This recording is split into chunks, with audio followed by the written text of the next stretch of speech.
Welcome back. All right, so as promised, we're going to talk about the Vancouver Canucks. To my knowledge, they haven't made a trade since I hit the record button, but they did make a trade today. The interesting thing is, Podkolzin gets traded, and I'll just cover this first. Podkolzin gets traded. I didn't see him as being in the top four lines. He's not waiver exempt this season, so they would have had to put him through waivers for him to go to the minors, and odds are he would have been claimed anyways. He was a top 10 draft pick in 2019, even though he's never reached the lofty heights that we had envisioned for him when he was drafted. I can't see him getting through waivers. So the Canucks did what they had to do. That being said, we're going to go all the way back to 2014 2015, at least in terms of the scoring since 2014 2015 till now. And Bo Horvat's still the leading scorer, but only because he has more goals than Pettersson. 644 games for Horvat, 212 goals, 224 assists, 436 points. The former captain of the team, now with the New York Islanders, and in retrospect, it was a really smart move to move Horvat and keep JT Miller, which at the time was quite a controversial move. Pettersson, 437 games, 178 goals, 258 assists for 436 points. He has been the target for a lot of ridicule, of course. I made the video on him not too long ago about the second half of the season and the playoffs and how, yes, those stats were down, but honestly, I think it's been overblown a little bit. JT Miller, 394 games as a Canuck, 152 goals, 280 assists, 432 points. He's played his best hockey in his entire career with Vancouver. Brock Besser, 508 games played, 190 goals, 217 assists, 407 points. He's coming off a career year. We'll see how he does this season. Quinn Hughes just seems to get better every year. 395 games, 45 goals, 314 assists for 359 points. Absolutely remarkable season for Hughes. We'll see what he does for an encore this season. Daniel Sedin is still on this list. 333 games, 88 goals, 152 assists for 240 points. Henrik's right there with him because, of course, they're right lockstep. 326 games for Henrik Sedin, 48 goals, 184 assists for 232 points. Alex Edler's on the list as well. 454 games played, 41 goals, 150 assists, 191 points. And there's Connor Garland. He is one of the hardest working players in the NHL. 253 games, 59 goals, 91 assists, 150 points. Because when you're smaller than the other players, you have to work harder in order to keep your job. Tanner Pearson, 238 games played, 59 goals, 63 assists, 122 points. And he is currently an unrestricted free agent. We'll see if he gets a tryout for this coming season. And I don't mean with Vancouver, just with any team in the NHL. So when we look at the top five goaltenders, and just looking at wins numbers, Demko, 116, 81, 17 record, easily tops the bunch. Markstrom, 98, 91, and 27 record. Ryan Miller, who played on some bad Canuck teams, never complained about it. 64, 68, and 16 record for Miller. Eddie Lax on the board, 18, 13, and 4. And Spencer Martin, 14, 15, and 4. I'm actually wearing my Roberto Luongo jersey, and he's not on the board, so awkward. The last 5 seasons have not been fantastic, but this past season drags up some of their numbers. So their 555 points percentage is 20th in the NHL over that period in time. Their 3.15 goals scored per game is 13th on the list, so that's better than average, but their 3.1 goals against per game is 20th overall in that period in time. On the power play, they're 10th with a 22.5% average rating. So their power play's been pretty good throughout, but their penalty kill has been an issue. 77% even over the last 5 years, 27th in the NHL. And the penalty kill at times for the Canucks has been historically bad. So this past season, the numbers get a lot better. 65 points percentage is 7th overall in the NHL. The goals for per game, 3.4, that's 6th overall. 2.7 goals against per game, that's 6th overall in the NHL. Their power play clicked at a 22.7% rate, so almost exactly with their average. That was 11th in the NHL this year. And their penalty kill at 79.1%, 17th overall in the National Hockey League. So they're right around average. And again, for the Vancouver Canucks, getting that penalty kill up to a top 10 level would definitely help. So when we look at the top 10 scorers from this past season, JT Miller leads the way, 81 games, 37 goals, 66 assists, 103 points. One thing that did benefit the Vancouver Canucks this season that they haven't had the benefit of very often in their history is good health for most of their top players. Quinn Hughes played all 82 games, 17 goals, 75 assists, 92 points. Pettersson played all 82 games, 34 goals, 55 assists, 89 points. And as I mentioned in the Pettersson video, maybe he shouldn't have played all 82 games. Maybe if he's dealing with an injury, they should have taken him out of the lineup for a little while so he could heal up.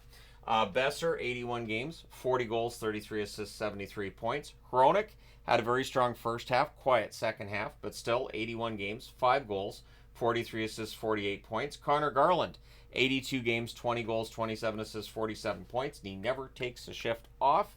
Höglander also doesn't take a shift off. 80 games, 24 goals, 12 assists, 36 points. Nice to see him flourish this past season. Dakota Joshua, in what may have been a career year, we'll see if he can do this again, but 63 games, 18 goals, 14 assists, 32 points, and he's still in Vancouver. Mikheyev, who has now been traded off, he's in Chicago, 78 games, 11 goals, 20 assists, 31 points. And Suter, who looks to be very likely the fourth line center here, 67 games, 14 goals, 15 assists, 29 points. Their top two goaltenders this past season, Thatcher Demko, 35-14-2 record with a .918 save percentage, and of course a Vezina finalist. Casey DeSmith was 12-9-6 with an .896 save percentage. He has moved on. The Canucks tried last minute to see if they could re-sign him. It didn't work out. They instead get Yuri Patera, but it looks like it's Shelov's position as the backup this coming season, unless Patera outplays him. So the rookie watch, and there's not a lot of rookies to discuss with the Vancouver Canucks right now, but Jonathan Lekkerimäki definitely could end up getting called up and maybe gets into some games this year.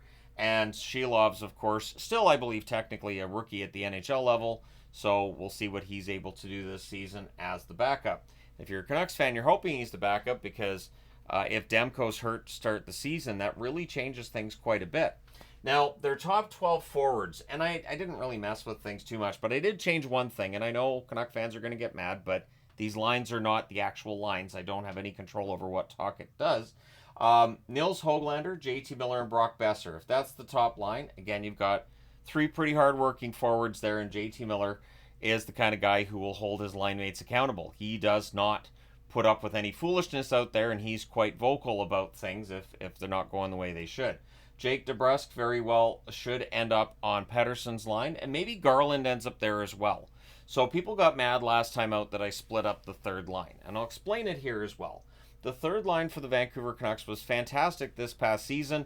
I don't see any reason why splitting them up here and there wouldn't be a good idea because their work ethic, really strong work ethic, maybe that actually will be greatly appreciated. Spread out through the lineup a little bit, and I think Garland can play second line minutes. I do. That would leave Dakota Joshua and Teddy Bluger with Daniel Sprong. Sprong, of course, a free agent signing for them, a guy who can score goals, and may very well lead to three hard-working scoring lines for the Vancouver Canucks, which should keep them in the top 10 in goal scoring yet again. On that fourth line, then, you'd have Danton Heinen, Pius Suter, and Kiefer Sherwood. I've seen people projecting Danton Heinen on the first line. As somebody who's watched Heinen in Boston, I don't think he's a first-line player. He can score. I think he's a pretty solid addition for them. But I think bottom 6 minutes are better for Heinen than playing top 6 minutes. That's just me saying it. We'll see whether or not Talkit keeps him in the bottom 6 or if he plays in the top 6. But Kiefer Sherwood drove the Canucks nuts during the first round against Nashville. Now he's changed sides, so we'll see if he can drive other teams nuts for the Vancouver Canucks this coming season. But then you look at the extras, and this is why you can trade Podkolzin. This is why that happened today. First, you have Nils Amon. Amon looked excellent this past season in Vancouver. He was very good in Abbotsford as well. I think he's ready for top 12 minutes, and by which I mean on that fourth line, but there's no room for him. And then you've got Linus Karlsson. He didn't look out of place either in his call-up.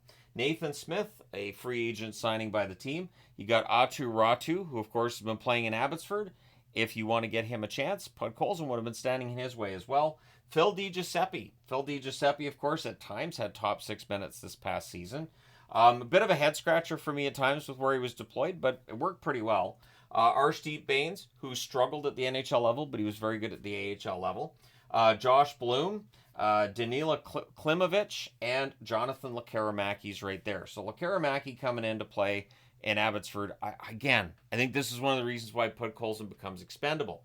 Then you look at the blue line. This is a pretty strong blue line, I think, overall, although could they add one more? I think they probably need to. So Quinn Hughes, Philip Hronik, that's your top guys right there. Then you've got Carson Soucy and Tyler Myers. I'd rather Myers isn't playing top six, or top four, I should say. He is top six defenseman, but not in the top four. And then you got Derek Forbert and Vinny Darnay. Now, Darnay comes in from Edmonton. Forbert comes in from Boston. And so we'll see where they end up lining up, which would leave Noah Juleson as an extra. Juleson played well this past season, but does he bump out Darnay? We'll see. Christian Wolanin, I have been on the soapbox for Christian Wolanin for years. I don't think he's ever getting that chance at the parent club level. I feel bad about that, but he's still under contract with the Canucks. We'll see if they call him up at some point. Mark Friedman and Petey, as they're calling him, D. Pettersson. Elias Pettersson, number 2, right here. Or Elias Pettersson, number 2. Whatever name we want to go by. And again, we'll see how things turn out. But yes, there are 2 players with the same name in Vancouver's organization. I really wish Carolina would pick up the other Sebastian Aho, and then we can really have a conversation. But D. Petey is seen as a pretty good prospect and absolutely could force his way into the lineup at some point for the Canucks. I actually debated about whether or not to put him under rookie watch. We'll see. Because again, Vancouver was quite fortunate this past season that they didn't have the injury issues they very often have, especially with the blue line. If that blue line's depth gets tested, you can call up, again, Juleson, Friedman, Wolanin, and maybe Pettersson gets into a game. Maybe Jet Wu as well. I didn't put Wu on the board, but maybe. In net, it'll be Demko and Shilovs, I would think. I'd be very surprised if it's not. But Yuri Patera, coming over from the Vegas organization, we shall see what he can do. Their cap space, there isn't any right now. $190,833. But Tucker Poolman's $2.5 million will go on LTIR. He's not going to play again. So there is a little bit of space here for the Canucks to mess around with. And we'll see what they're able to do this coming season and whether or not there are further changes made between now and the start of the season. And as a general rule, I do not redo previews. So if this board changes, if the names aren't fully accurate, say October the 2nd, I'm not going to go back and redo the preview video. I just don't do that. The schedule, the opening month, so October, 5 of 9 are at home, so that's not bad. In November, they have home and aways here. So they're away for 3, they're home for 6, then they're away for 4. In December, they're away for 2, they're home for 6 again. They have 2 away, 3 at home, and 1 away. So there's some nice homestands there. In the event that the Canucks are able to put up the kind of home record that they did to start the season this past year, they should get off to a very good start. February, they have 3 out of 4 at home prior to the Four Nations Cup. And then they have 4 road games coming out of the Four Nations Cup to round out the month of February. And in April, 6 out of 8 games are at home. So there's going to be some road trips in there, some pretty decent length of road trips. But there are some nice homestands as well. They start off with 5 of 9 at home. They finish with 6 of 8 at home. I think that bodes pretty well for their season. So do the viewers think this is going to be a good season for the Canucks? Well, the odds makers right now have them at plus 2,300 to win the Stanley Cup. To put that into perspective, earlier today I talked about the Ducks. They're at plus 40,000. So this is a weird time where the Canucks are favored to be a playoff team. I'm very happy about this, honestly. It gets tough to talk about this team every year and think to myself, well, maybe they can make a run at a wild card spot, maybe. But it does feel like the optimism in Vancouver is this fresh and new feeling we haven't had for a very long time. So the channel vote, 62% said the Canucks would finish first or second, 32% said third or fourth, 3% said fifth or sixth, and 2% of the channel just hates Vancouver, has them at 7th or 8th, or just hit the wrong button. That's possible too. According to the channel's stats, 9K, so 9,000 votes, a little over 9,000 votes. That seems low, but again, when those posts go up on the community tab, I understand sometimes they get seen, sometimes they get missed. But there's enough votes there for me to say, hey, people actually think the Vancouver Canucks are going to be a playoff team this year, which is a win. It's a win because very many fans, myself included, were calling for some sort of rebuild or retool, and it's clear that wasn't really necessary. And so while it would have been great to maybe get Connor Bedard and that kind of thing in the draft lottery, the reality is this is a team that should be pretty strong. I do think that of the teams in the division, Edmonton's very likely going to end up ahead of them, but I don't see any reason why Vancouver can't finish ahead of the rest of the division. I just don't.